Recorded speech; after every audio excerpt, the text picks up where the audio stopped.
Bonsoir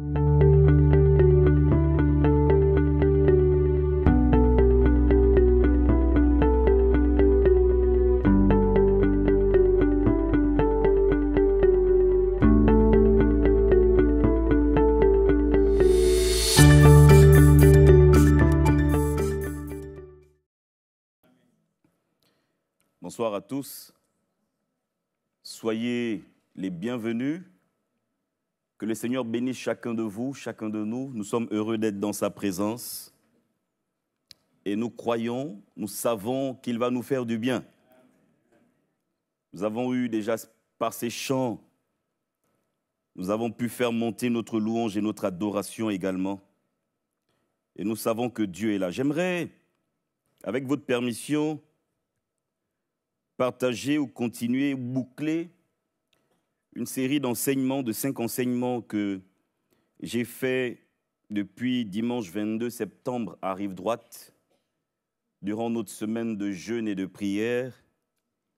Hier, ici, pas hier, dimanche, ici, et ce soir. Et ce thème et cette pensée est inspirée d'une prière que Moïse a faite à Dieu. Seigneur, fais-moi voir ta gloire. Nous voulons voir la gloire de Dieu dans tout ce que nous faisons dans l'Église, dans cette ville de Rouen. Nous voulons que la gloire de Dieu, que la présence de Dieu s'amplifie, grandisse.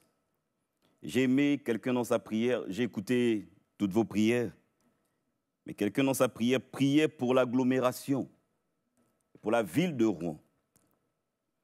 Et les chiffres nous montrent que nous devons continuer à prier.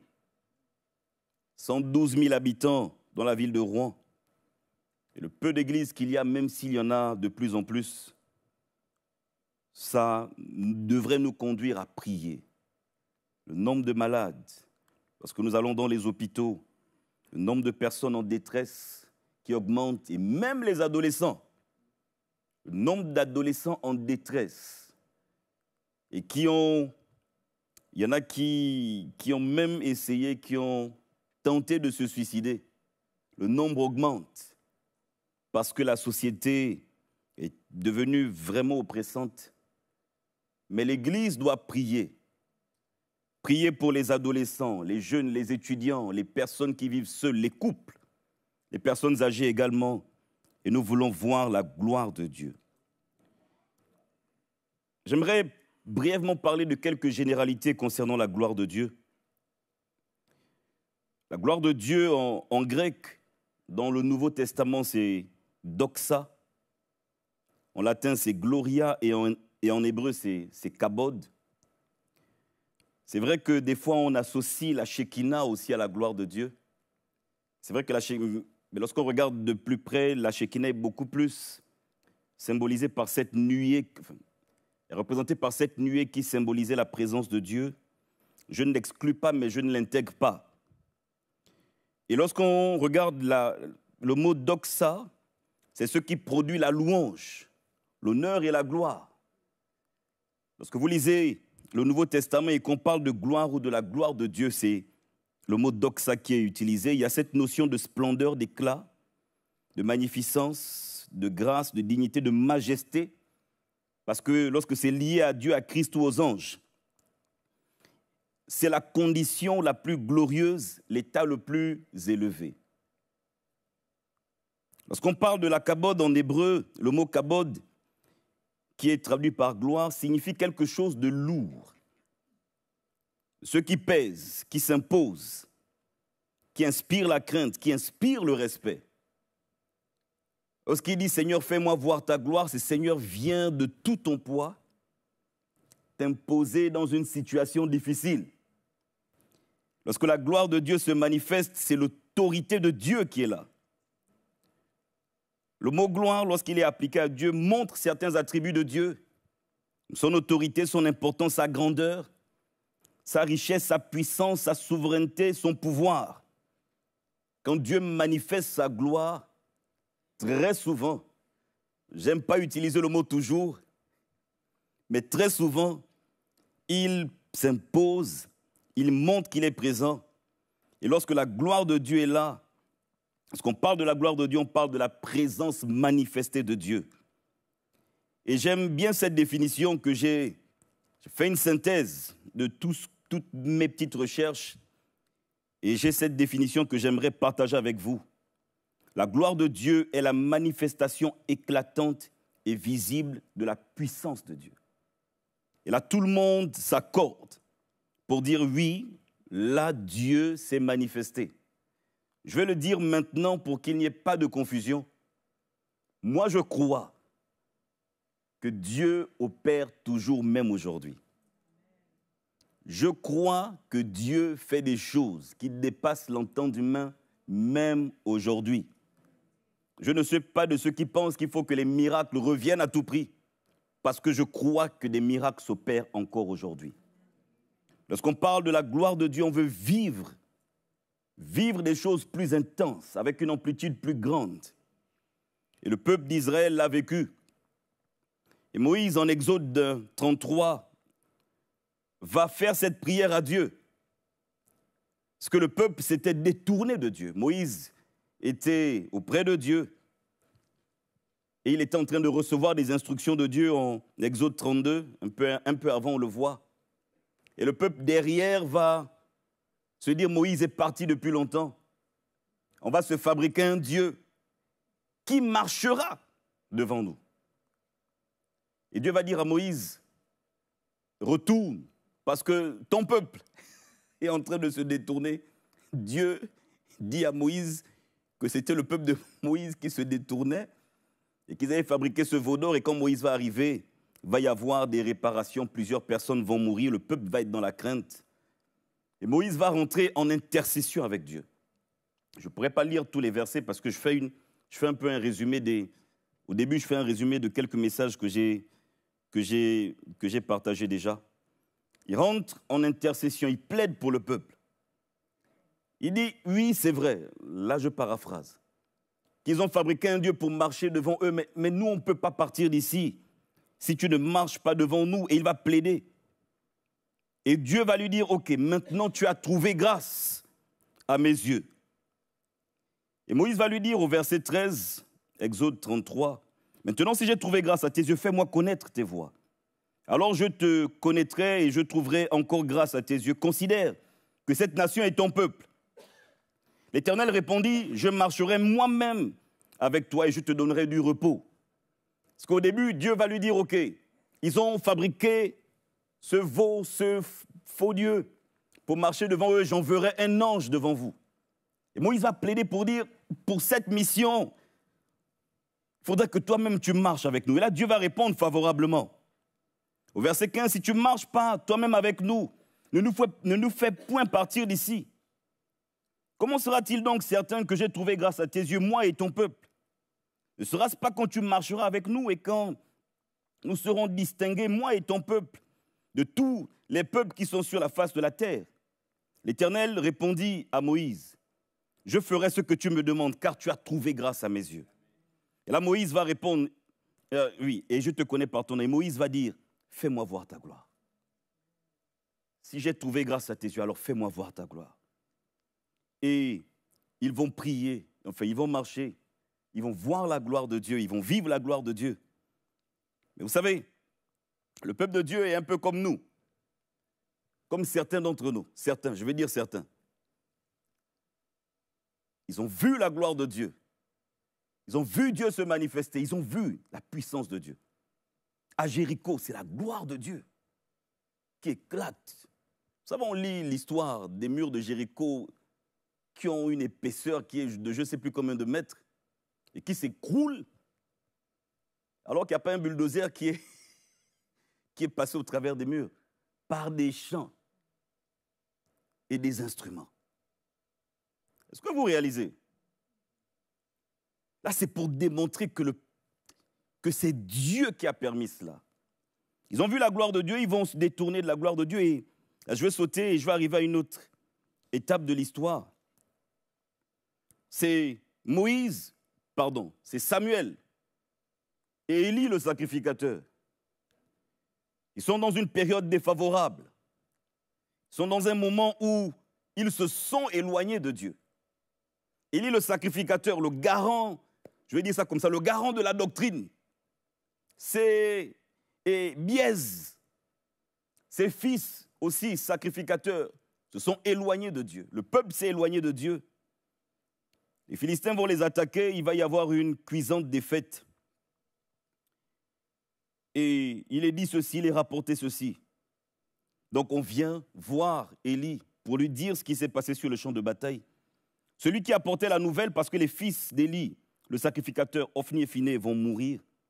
Celui qui apportait la nouvelle dit en réponse, Israël a fui devant les Philistins. Ça, lorsqu'on regarde l'histoire, qu'Israël fuit, c'est une honte. Ça montre que le peuple était dans la déchéance. Et le peuple a éprouvé une grande défaite. Et même tes deux fils, Ophni et Phiné, sont morts. Et l'arche a été prise.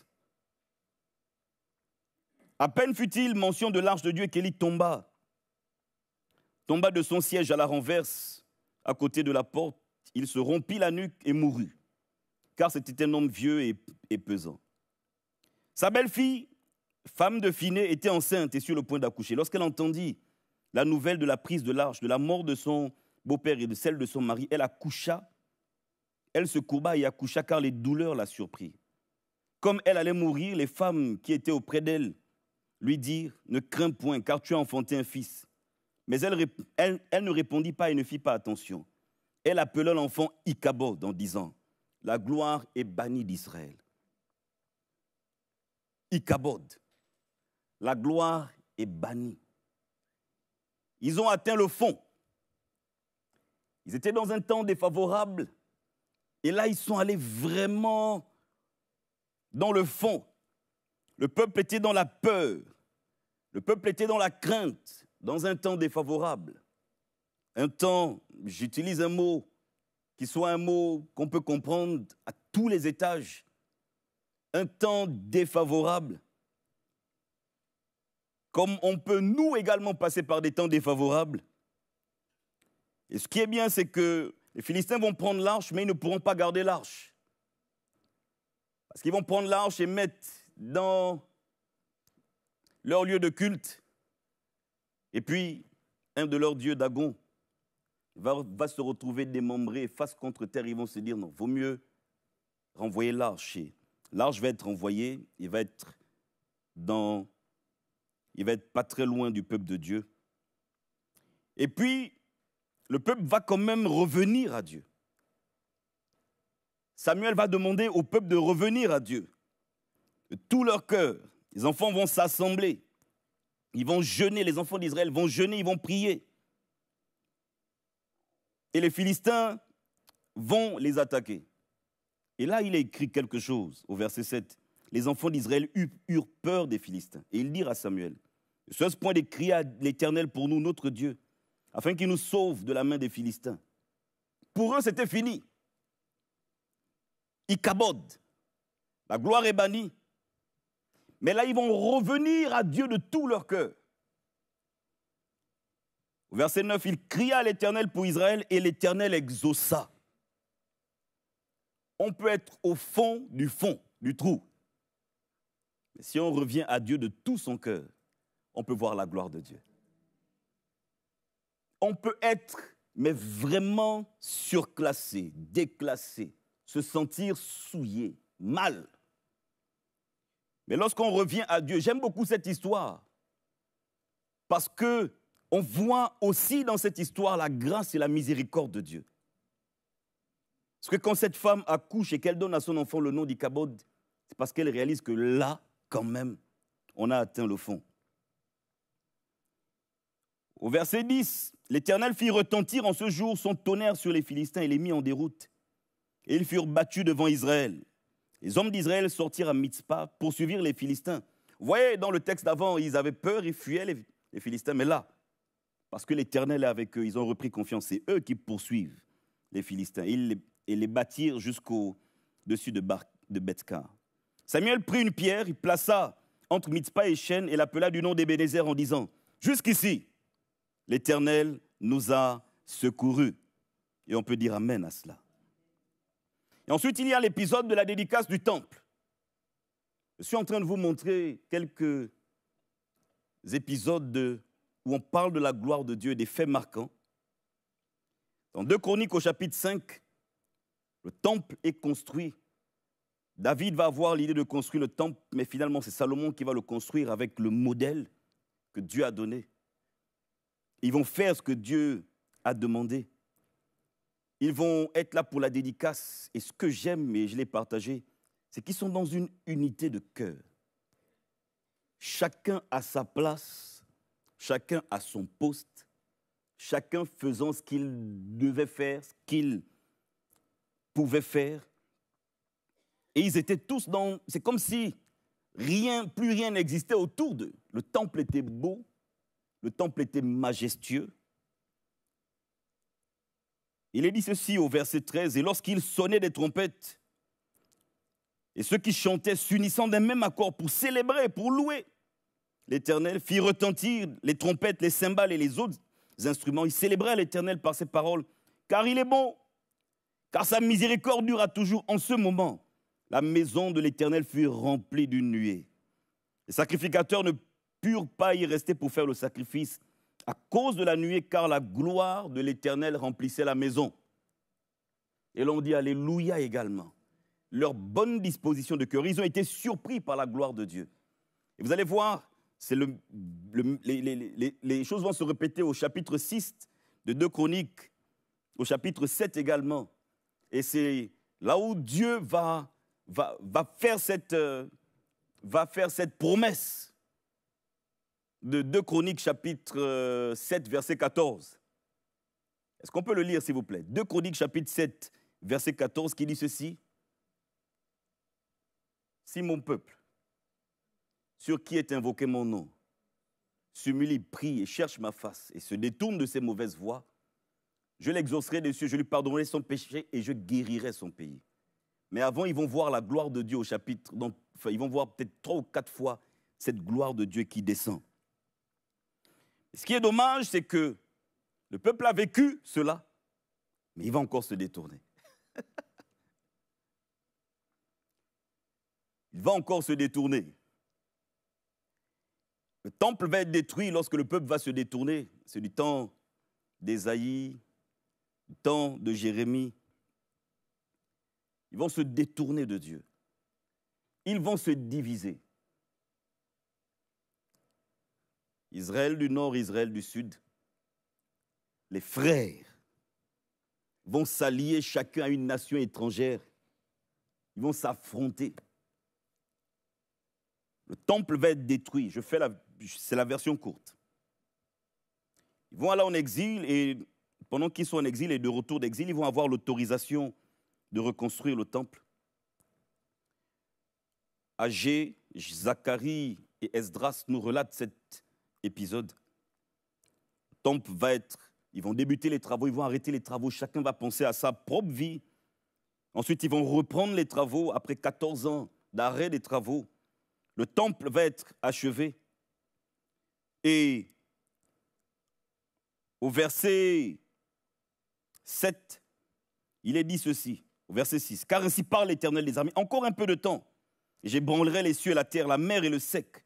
J'ébranlerai toutes les nations, les trésors de toutes les nations viendront, et je remplirai de gloire cette maison, dit l'Éternel des armées. L'argent est à moi, l'or est à moi, dit l'Éternel des armées. La gloire de cette dernière maison sera plus grande que la première. » C'est un texte que plusieurs prédicateurs utilisent pour dire des choses que je regarde à distance. Mais dans le contexte, et lorsqu'on lit les 3 livres que j'ai cités, Agé, qui est le vieux prophète, qui dit ces choses, Zacharie, qui est son apprenti prophète, et Esdras, qui est le scribe, donc qui raconte, on voit en fait que, vous voyez dans Esdras 3, que le peuple, que les vieillards qui avaient connu le vieux temple, lorsqu'ils ont vu les petites fondations du nouveau temple, et après, à la finition, ont pleuré. Ils se sont dit, ce n'est pas ce qu'on a connu. Donc les vieillards se disaient, ce n'est pas ce qu'on a connu. Et les plus jeunes étaient contents. Parce qu'ils n'avaient pas connu le premier temple, qui était grand, majestueux. Mais ils étaient contents d'avoir un temple, de pouvoir louer, adorer. Et c'est là où Agé intervient, le vieux prophète, pour dire que la gloire de cette dernière maison sera plus grande que la première. Et lorsqu'on étudie l'histoire du temple et même l'histoire d'Israël, on se rend compte que progressivement, avec les différentes déportations, il va y avoir la notion des nations va être intégrée. Et ce temple, ce nouveau temple donnait de la place aux nations.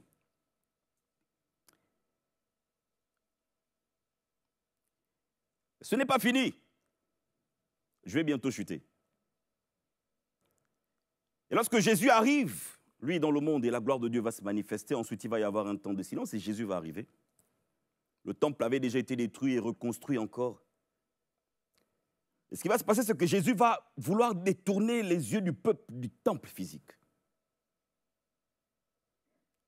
Progressivement, Dieu va conduire le peuple à ne pas regarder au temple physique. Le peuple va rester dans une structure, dans une philosophie où la gloire de Dieu, dans une croyance où la gloire de Dieu se manifeste seulement dans le temple. Et que dans le lieu très saint, il y avait encore la Shekinah de Dieu. Et Jésus va progressivement les détourner de cela. Et j'aime beaucoup cette histoire également parce que c'est l'histoire de la mort et de la résurrection de Lazare. Et là, Jésus va dire à Marthe, si tu crois, ne t'ai-je pas dit que si tu crois, tu verras la gloire de Dieu. Nous ne sommes plus dans le temple. Nous sommes au tombeau de Lazare. Lazare est mort. 4 jours qu'il est enterré. Jésus n'est pas arrivé au moment où elle et sa sœur et les gens espéraient qu'il arrive pour le guérir. Mais là, il est trop tard. Lazare est mort, il sent déjà. Et ça, j'aime beaucoup le dire, dans la coutume juive, l'esprit du mort, dans la culture, dans la religion ou dans l'inconscient collectif, l'esprit du mort restait à côté du mort pendant 3 jours. Donc au 4e jour, il n'était plus là. Mais Seigneur, c'est impossible ce que tu veux faire. Ouvrez le tombeau, mais il sent déjà. Ne t'ai-je pas dit, Marthe, que si tu crois, tu verras la doxa de Dieu. Tu verras la gloire de Dieu. Tu verras la majesté de Dieu. Et là, il va appeler Lazare et Lazare va sortir et là, la gloire de Dieu va éclater. Si tu crois, si tu me fais confiance, je fais un lien avec la prédication de dimanche. Si tu me fais confiance, alors tu verras la gloire de Dieu. Ils détournent leur regard du temple. Parce que je l'ai dit aussi un matin, les Juifs dans le monde, les Israélites, c'est un peu comme les musulmans, ils cherchent l'orientation du temple pour prier. Ils se disent, bon, le temple est là, aucun va prier en direction d'eux. Jésus a fait quelque chose à la crucifixion. Lorsqu'il est mort, il leur dit, détruisez ce temple et en 3 jours, je le rebâtirai. Ils ne comprenaient pas. C'était confus. Et lorsque Jésus va expirer et qu'il va donner sa vie à la croix, je ne vais pas dire il va, mais le voile du temple va se déchirer. Pour que tout le monde réalise que la gloire n'est plus là-bas. Détournez vos regards de ce lieu. Regardez à la croix. Parce que pour vivre la gloire de Dieu, nous ne pouvons la vivre aujourd'hui que par la croix. Au travers de Jésus, de son sacrifice, nous pouvons vivre la gloire de Dieu. Vous allez le voir, on va le lire également. Et il dit, ce n'est pas dans un lieu, ce n'est pas avec une catégorie de personnes, regardez à moi. Regardez dans le temple, là où vous pensiez qu'il y avait quelque chose de particulier. J'ai mis à nu, voile du temple déchiré. La Shekinah n'était pas là-bas. On se détourne de cela. On se détourne du temple. Toutes ces gloires, la Bible dit, c'était passager. Mais aujourd'hui, on peut vivre la gloire de Dieu, qui est éternelle, qui est puissante, qui est présente continuellement. Dieu peut intervenir dans des situations qui humainement semblent difficiles, compliquées et impossibles, parce qu'il est Dieu. Il a tout pouvoir, il a toute autorité. Nous devons faire confiance à Christ. On veut revivre, on veut que lorsqu'on lit la gloire qui descend dans le temple, lorsqu'on lit ce qui se passe dans le désert avec Moïse, lorsqu'on lit ce qui se passe également de l'époque de Samuel, lorsqu'on lit ce qui se passe avec Marie et Marthe, on se dit « Waouh !» Mais eux auraient aimé vivre dans l'époque dans laquelle nous sommes, parce que nous sommes dans la grâce de Dieu, parce que nous pouvons expérimenter la grâce de Dieu. Si nous voulons voir la gloire de Dieu, nous devons faire confiance à notre Seigneur, avoir foi en lui. Nous pouvons vivre, expérimenter. La ville de Rouen peut être touchée par la visitation de Dieu. Nos familles peuvent être... Nous pouvons vivre, expérimenter la gloire de Dieu dans nos familles. Même les personnes les plus compliquées. Vous savez, on dit souvent que c'est difficile d'évangéliser en Europe, c'est vrai. C'est difficile d'évangéliser en Afrique également. Mais nous devons rechercher quelque chose de particulier dans la prière, en disant « Seigneur, fais-nous voir ta gloire ». Que les personnes, Saul de Tarse s'est converti. Que les Sauls de Tarse de Rouen se convertissent au nom de Jésus. Nos prières peuvent être orientées comme ça également. Que les personnes les plus endurcies se convertissent. Parce que le Seigneur nous appelle à être transformés et à aller, à marcher de gloire en gloire. Et j'aimerais terminer avec ce texte. Il se trouve dans 2 Corinthiens au chapitre 3. Je vais le lire en entier. Je prendrai encore quelques minutes et je m'en excuse. Commençons-nous de nouveau à nous recommander nous-mêmes? Ou avons-nous besoin, comme quelques-uns, de lettres de recommandation auprès de vous ou de votre part? C'est vous qui êtes notre lettre, écrite dans nos cœurs, connue et lue de tous les hommes. Vous êtes manifestement une lettre de Christ, écrite par notre ministère, non avec de l'encre, mais avec l'esprit du Dieu vivant, non sur des tables de pierre, mais sur des tables de chair, sur les cœurs. Cette assurance-là, nous l'avons par Christ auprès de Christ. Ce n'est pas à dire que nous soyons par nous-mêmes capables de concevoir quelque chose comme venant de nous-mêmes. Notre capacité, au contraire, vient de Dieu.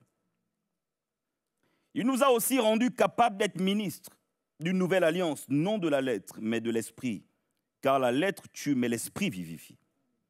Or, si le ministère de la mort gravé sur des lettres, sur des pierres, a été glorieux, au point que les fils d'Israël ne pouvaient fixer les regards sur le visage de Moïse à cause de la gloire de son visage, bien que cette gloire fût passagère, combien le ministère de l'Esprit ne sera-t-il pas plus glorieux? Et cet épisode d'Exode 32, Exode 33, en fait, effectivement, Moïse avait été obligé de mettre un voile pour cacher la gloire au peuple. Si le ministère de la condamnation a été glorieux, le ministère de la justice est de beaucoup supérieur en gloire.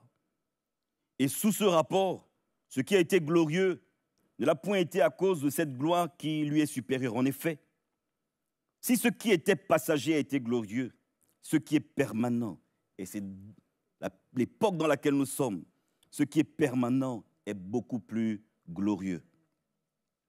Ayant donc cette espérance, nous usons d'une grande liberté. Et nous ne faisons pas comme Moïse, qui mettait un voile sur son visage pour que les fils d'Israël ne fixassent pas les regards sur la fin de ce qui était passager. Mais ils sont devenus durs d'entendement. Car jusqu'à ce jour, le même voile demeure quand ils font la lecture de l'Ancien Testament et ils ne se lèvent pas parce que c'est en Christ qu'il disparaît. Jusqu'à ce jour, quand on lit Moïse, un voile est jeté sur leur cœur. Mais lorsque les cœurs se convertissent au Seigneur, le voile est ôté. Alléluia. Or, le Seigneur, c'est l'Esprit, et là où il y a l'Esprit du Seigneur, là est la liberté. Nous tous qui, le visage découvert, contemplons, comme dans un miroir, la gloire du Seigneur, nous sommes transformés en la même image, de gloire en gloire, comme par le Seigneur l'Esprit. Amen. La gloire de Dieu est notre partage. Et cette gloire est permanente. Trouvons grâce aux yeux de Dieu. J'essaie d'utiliser les mêmes expressions que Moïse et les autres. Trouvons grâce aux yeux de Dieu. Revenons à Dieu. Réalisons également que jusqu'ici, il nous a secourus. Réalisons également ces paroles qui ont été dites à Marthe. Ne t'ai-je pas dit que si tu me fais confiance, si tu crois, tu verras la gloire de Dieu? Et nous pouvons voir cette gloire avec une amplitude plus grande. Mais Dieu est souverain. Faisons notre part, ayons de bonnes dispositions de cœur, ayons cette attente. Et laissons la souveraineté de Dieu se faire. Mais ayons foi que Dieu peut faire, que Jésus peut faire. C'est vraiment mon combat. C'est vraiment ma prière lorsque je suis seul, c'est de dire, Seigneur, aide-nous à réaliser qui tu es réellement. Parce que des fois, on marche, on vit comme si on était un peuple sans espérance et sans Dieu. Mais nous sommes le peuple du Seigneur Jésus, qui a tout pouvoir et toute autorité. Croyons en lui. Faisons-lui confiance. Vous savez, entre le moment où l'arche est arrivée et le moment où ils ont eu la victoire, il y a eu 20 ans en 1 Samuel. 20 années sont passées. Entre le moment d'Ichabod et le moment où l'arche est revenue, il y a eu à peu près un peu plus de 20 ans ou à peu près 20 ans. 20 ans après, ils ont vu Dieu agir. Même si le temps passe, ne perdons pas de vue que notre Seigneur peut tout. Il peut tout. Il n'y a rien d'impossible à Dieu. Et Dieu, je vais le dire également comme ça, Dieu entend nos prières. J'ai envie de vous rendre des témoignages, mais je n'ai pas de temps. Vous priez pour quelqu'un, c'est quelqu'un d'autre qui lui parle. Et vous êtes émerveillé. Vous ne savez pas comment une situation... Vous savez, je vais le dire ça quand même. On a lancé une alerte d'une sœur qu'on a recherchée qui a été retrouvée, je le dis. Mais cette situation a permis que quelqu'un qui est de notre église prenne contact. Ça l'a touché. Une situation difficile permet que quelqu'un d'autre pense à Dieu ou pense à revenir, ou pense à venir, pas revenir, venir, être dans la communion fraternelle. Dieu fait des choses qui dépassent notre entendement. Dieu fait des choses qui dépassent notre entendement. Je vous ai raconté également ce jeune homme pour qui on a prié, qui a eu ce traumatisme. Les médecins s'étonnent, se disent, mais normalement, ce n'est pas maintenant qu'il devait c'est pas maintenant qu'il devait réagir positivement comme ça. Il fallait qu'on attende 3 mois qu'on l'opère, etc. Mais là, au bout de quelques semaines, on est obligé de le mettre maintenant en rééducation alors que ce n'était pas dans les plans des médecins. Ils étaient surpris. Mais nous ne sommes pas surpris. Parce que nous croyons en nos prières. Et si nous prions, nous allons voir la gloire de Dieu. Rendons témoignage de ce que Dieu fait dans nos vies. Parce que je sais que Dieu fait des choses. Que ça se fasse avec une plus grande amplitude. Que plusieurs cœurs viennent à Christ. J'aimerais qu'on prie dans ce sens. Seigneur, fais-nous voir ta gloire. Aide-nous à te faire confiance. Et fais-nous voir ta gloire. Dans la ville de Rouen, dans nos familles, nos enfants difficiles, dans des situations compliquées. Fais-nous voir ta gloire. On peut prier un instant, s'il vous plaît. Et ensuite, je vais prier ensuite que chacun de nous prie. Pour dire, Seigneur, nous voulons voir la gloire de Dieu. Mais fais-nous trouver grâce à tes yeux également. Aide-nous à avoir de bonnes dispositions de cœur, parce que des fois, c'est nous-mêmes qui sommes également des freins. Aide-nous à ne pas être des freins, Seigneur.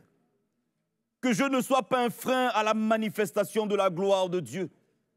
Que mon frère, ma sœur ne soit pas un frein. Viens mettre dans mon cœur de bonnes dispositions de cœur et aide-moi à te faire confiance, à croire en toi.